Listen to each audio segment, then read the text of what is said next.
Well, then the disinterest from the opposition in that proposal sent to the bicameral parliament by the president, then what does it mean? A continuity in street protests, and what's the end game? Yeah, so I'm probably the worst person to ask a question about the intrigues of the political class. I'm so far removed from them most of the time. But for me, there is a political family feud. And I think what we're hearing is that there is the possibility of politicians sitting together and actually beginning to unbundle the issues and reaching agreement on several things. Everything is possible. Why it does not seem possible at the moment? Because there is no trust. So the first thing is the establishing of trust between particularly the hardliners. I think Masharu Gaido has an interesting article in the Nation today, one of his editorials, and I'm not endorsing his position, but I think it's worth a listen, which is that essentially what we're seeing is the tension at the moment is really, and the way that it's being managed is really a result of a proxy war between the deputy president and the former president, Uhuru Kenyatta. And that essentially what is happening is an attempt to claim a large voting bloc ahead of the next election.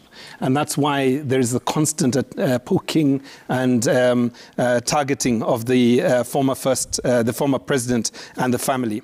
It's an interesting analysis. And I think, I don't want to go any further than that because people will start to notice that on this side of the table, not you, Ayub, but we are probably speaking from one part of, well, actually not one part of the country, but at least ethnically from one side.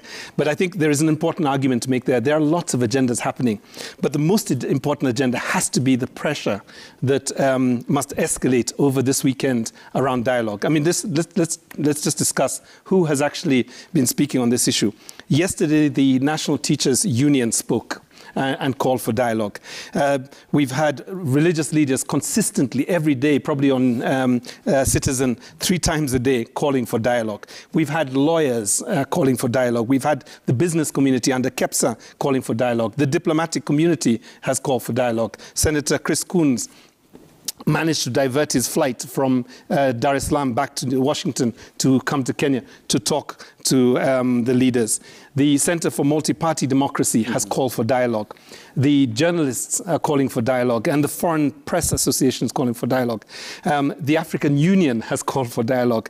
My question is, who is really not for dialogue at this moment, and really can we call them out and essentially ask them to drop the hardline positions and put Kenya first?